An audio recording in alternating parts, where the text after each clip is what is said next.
ನಮಸ್ಕಾರ. ಈ ಆಯುರ್ವೇದ ಆಸ್ಪತ್ರೆಗೆ ಆಶ್ರಯಿಸಿ ಬಂದ ರೋಗಿಗಳು ತಮ್ಮ ಅನುಭವಗಳನ್ನು ಹಂಚಿಕೊಳ್ಳುವುದು ನಡೆಯಿತು. ಅವರು ನೋಡಿದ ಫಲಿತಾಂಶಗಳ ಆಧಾರದ ಮೇಲೆ ಅವರ ಮಾತುಗಳು ಹೀಗಿವೆ. ಸುಬ್ರಹ್ಮಣ್ಯ ಎಸ್ ನಮ್ದಿರೋದು KGF ಪ್ರಾಪರು. ಇಲ್ಲಿ ಬೆಂಗಳೂರು ಕುಂದಲ್ಲಿ ಸ್ಟೇ ಆಗಿದ್ದೀವಿ.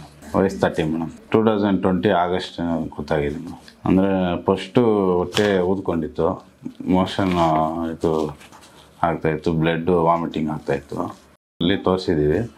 ಅಲ್ಲಿ ಬಂದುಬಿಟ್ಟು ಕ್ಯಾನ್ಸರ್ ಟೈಪ್ ಇದೆ, ಬೆಂಗಳೂರಿಗೆ ಹೋಗಿ ಅಂದರು. ಇವಾಗ ಒಂದು 6 ತಿಂಗಳಿಂದ ಸ್ವಲ್ಪ ಕಾಯಿಲೆ ಜಾಸ್ತಿ ಆಗಿದೆ. ಅದರಿಂದ ಇದು ಯೂಟ್ಯೂಬಲ್ಲಿ ನೋಡಿಬಿಟ್ಟು ಇಲ್ಲಿ ಬಂದಿದ್ದೀನಿ. CML blood cancer. ನಮಗೆ ಕಾನ್ಸ್ಟಿಪೇಷನ್ ಆಗಿದೆ, ಮತ್ತು ಇದು ಮೋಷನ್ ಬ್ಲಡ್ ಆ ಥರ ಎಲ್ಲ ಆಗಿದೆ. ಡೈಜೆಷನ್ ಪ್ರಾಬ್ಲಮ್ ಇದೆ, ಈಚಿಂಗ್ ಪ್ರಾಬ್ಲಮ್ ಎಲ್ಲ ಇತ್ತು. ಇವಾಗ ಒಂದು 6 ತಿಂಗಳಿಂದ ಪರವಾಗಿಲ್ಲ. ಆದರೆ ಇದು ಪ್ಲಾಟ್ಲೇಟು ಎಲ್ಲ ಜಾಸ್ತಿ ಆಗ್ಬಿಟ್ಟಿದೆ. ತೊಂದರೆ ಏನಿಲ್ಲ, ಅದೇ ಹಸಿವು ಆಗಲ್ಲ, ಊಟ ಮಾಡೋಕ್ಕೆ ಅನಿಸೋದಿಲ್ಲ. ನಮ್ಮ ಫ್ಯಾಮ್ಲಿಯಲ್ಲಿ ಯಾರಿಗಿಲ್ಲ ಮೇಡಮ್, ನಮಗೆ ಬಂದಿರೋದು. ನಾನು ಹೈದರಾಬಾದ್ ಇದ್ದಾಗಲಿಂದನೂ ಹಂಗೆ ಯೂಟ್ಯೂಬು ಫೇಸ್ಬುಕ್ಕಲ್ಲಿ ಫಾಲೋ ಮಾಡ್ತಾಯಿದ್ದೆ, ನೋಡ್ತಾಯಿದ್ದೆ.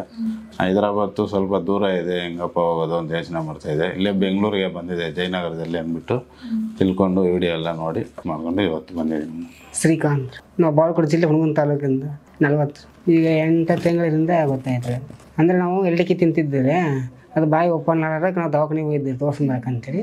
ಸ್ವಲ್ಪ ಮಗ್ಲಿ ಅದು ಸ್ವಲ್ಪ ಗಂಟಿನ ಟೈಪ್ ಇತ್ತು ರೀ. ಅದು ಸ್ಕ್ಯಾನಿಂಗ್ ಮಾಡಿ ನೋಡಿಂದ ಗೊತ್ತಾಯ್ತು ರೀ. ಅದು ಅವ್ರು ಆಪ್ರೇಷನ್ ಮಾಡಿಸ್ಬೇಕಂತ ಇದ್ರಿ. ಅವರು ನಾ ಆಪ್ರೇಷನ್ ಮಾಡಿಸೋಲ್ಲ ಅಂತೇಳಿ ಮೊಬೈಲ್ ನೋಡ್ತಿದ್ದೆ ರೀ. ಅದಕ್ಕೆ ಇಲ್ಲಿ ಬಂದೆ ನಾನು. ಅಂದರೆ ಇಲ್ಲಿ ಬಾಯಿಗೆ ಸ್ವಲ್ಪ ಗಂಟಿನ ಟೈಪ್ ಐತ್ರಿ. ಅದನ್ನು ಆಪ್ರೇಷನ್ ಮಾಡಿಸ್ಕೋಬೇಕಂತ ಹೇಳಿರಿ ಅವರು. ಈ ಕಡೆ ಅದಕ್ಕೆ ಹಲ್ಲು ತೆಗಿಬೇಕು, ಅದನ್ನ ಇಲ್ಲಿಂದ ಇಲ್ಲಿ ಆಪ್ರೇಷನ್ ಮಾಡಿಸ್ಬೇಕು ಅಂತಂದರೆ ಅದು ಮಾಡಿಸ್ಕೊಂಡ್ರೆ ಕೇಳಿದೆ. ಅದು ಮಾಡಿಸ್ಕೊಂಡ್ರೆ ಮುಂದೆ ಊಟಕ್ಕೆ ಮಾತಾಡೋಕೆ ತೊಂದರೆ ಆಗುತ್ತಾ ಅಂದರೆ ಅದಕ್ಕೆ ನಾನು ಬೇಡ ಅಂತ ಹೇಳಿದೆ ನಾನು. ರೀ ಅಂದ್ರೆ 1 ತಿಂಗಳು ಆದಮೇಲೆ ಗೊತ್ತಾಗುತ್ತೆ ರೀ ಅದು ಕಡಿಮೆ ಆಗಿತ್ತೋ ಇಲ್ಲ ಅನ್ನೋದು ಅಂತ ಹೇಳಿದ್ರು. ಊಟ ಮಾಡ್ತೀರಿ, ಮತ್ತು ಸಂಚಾರ ಕೆಲಸ ಮಾಡ್ತೀರಿ, ನಿದ್ದೆ ಮಾಡ್ತೀವಿ, ಏನು ತೊಂದರೆ ಇಲ್ಲರಿ. ನೋಡಿದಿರ ಅಲ್ಲವೇ? ಅವರ ಮಾತುಗಳಲ್ಲಿ ಇರುವ ಆತ್ಮವಿಶ್ವಾಸವೇ ಆಯುರ್ವೇದ ಸಾಧಿಸಿರುವ ಯಶಸ್ಸು. ಅದೇ ರೀತಿ ಇನ್ನು ಹಲವರ ಜೀವನದಲ್ಲಿ ಆಯುರ್ವೇದ ಬೆಳಕನ್ನು ಚೆಲ್ಲಲು ನಿರಂತರವಾಗಿ ಪ್ರಯತ್ನ ಮಾಡುತ್ತಲೇ ಇರುತ್ತದೆ. ಧನ್ಯವಾದಗಳು.